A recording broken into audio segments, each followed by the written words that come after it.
Olha, todo mundo fala sobre o crescimento impressionante da igreja evangélica no Brasil. Os números são enormes, não dá para negar. Mas e se o maior perigo para essa fé não viesse de fora? E se ele estivesse, na verdade, dentro dos próprios bancos da igreja? É exatamente essa ideia de um perigo interno que a gente vai explorar hoje. Pois é, os números não mentem. O cristianismo evangélico está crescendo maximamente no Brasil. Parece uma onda imparável, né? Se a gente olhar só para os gráficos, é uma baita história de sucesso. Mas a pergunta que fica é: será que essa é a história completa? E é aí que a gente entra no ponto central da nossa análise de hoje. Porque, afinal, crescimento em número é a mesma coisa que saúde espiritual? Esse monte de gente se declarando evangélica significa que a fé está mais forte, mais viva? Ou será que essa quantidade toda pode, na verdade, estar escondendo um problemão de qualidade? Então, vamos lá.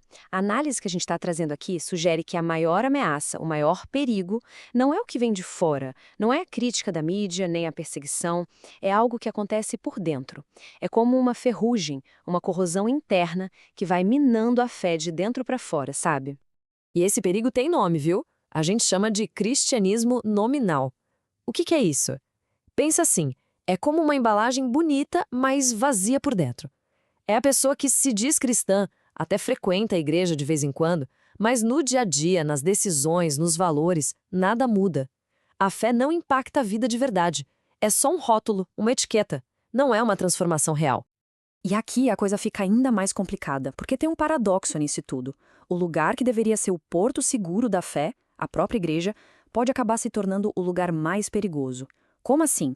Ué, é quando a igreja vira um ambiente onde as pessoas se acomodam numa fé superficial. Elas pensam, eu venho aqui todo domingo, então tá tudo certo. E com isso elas se enganam, acham que estão salvas só por frequentar o prédio e acabam parando de buscar uma conexão de verdade com Deus. Ok, então a gente já entendeu o problema, mas como é que a gente identifica isso na prática? Quais são os sintomas, os sinais de alerta que mostram que uma fé pode ser só de fachada?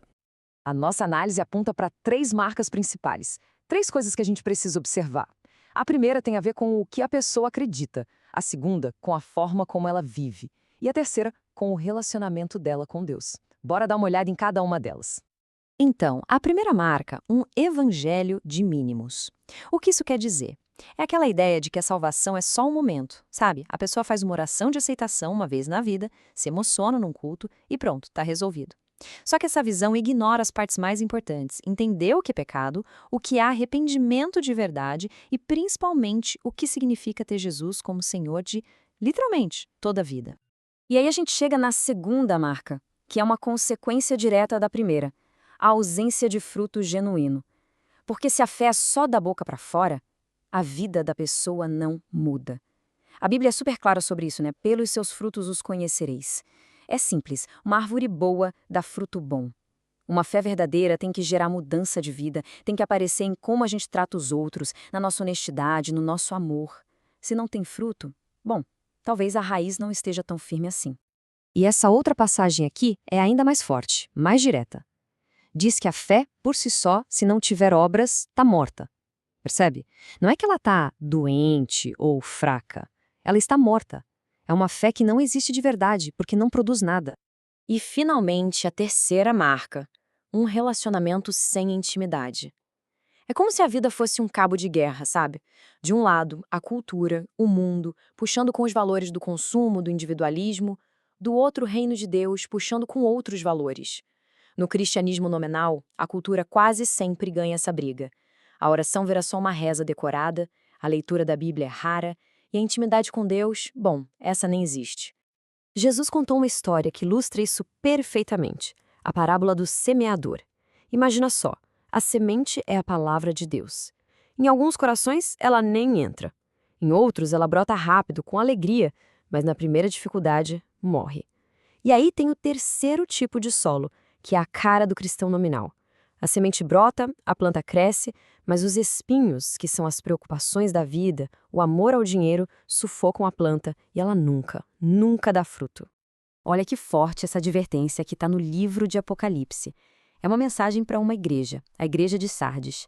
Ela tinha fama de estar viva, era conhecida, movimentada, mas aos olhos de Deus estava morta. Isso é muito sério. Mostra que a aparência pode enganar completamente. Uma igreja pode parecer super ativa por fora, mas estar espiritualmente morta por dentro. O perigo é real. Ok, o diagnóstico é preocupante. Mas e o tratamento? Qual é a solução? Bom, a proposta que a nossa análise traz é meio radical e pode até soar estranha. A gente precisa evangelizar os de dentro. É isso mesmo. A missão tem que começar dentro dos muros da própria igreja. A ideia por trás disso é que o evangelho não é uma mensagem que a gente ouve uma vez e pronto, acabou. Não, ele é um chamado constante, um chamado para todo mundo, inclusive para quem já se diz cristão há anos, se autoexaminar. É como um espelho que a gente tem que se olhar todo dia e perguntar: minha fé é de verdade? Meu relacionamento com Cristo é genuíno? Mas, claro, a forma de fazer isso é tudo. A abordagem não é de julgamento, de ficar apontando o dedo, não é sobre chegar e falar você precisa se batizar ou você tem que fazer isso e aquilo, não. É sobre oferecer o evangelho de novo, com graça e com verdade. É mudar o foco de regras externas para o que realmente importa. Você precisa seguir a Jesus. É um convite a um relacionamento. E é aqui que a gente chega no coração da solução. A verdadeira cura para o nominalismo é o discipulado. Entende? A salvação não é a linha de chegada, é o portão de entrada, é o começo de uma caminhada, uma jornada que dura a vida toda. Aprendendo com Jesus, seguindo os passos dele, obedecendo ao que ele ensinou. Tudo isso que a gente conversou nos leva a uma reflexão final, mais pessoal. Uma pergunta que, no fundo, cada um tem que responder por si mesmo. Porque no final das contas, tudo se resume a isso, uma escolha. E a conclusão que essa análise nos traz é bem forte. Pensa comigo. Talvez o maior perigo para a fé de alguém hoje no Brasil não seja a cultura lá fora, com todas as suas pressões. Talvez o maior perigo seja a cultura aqui de dentro.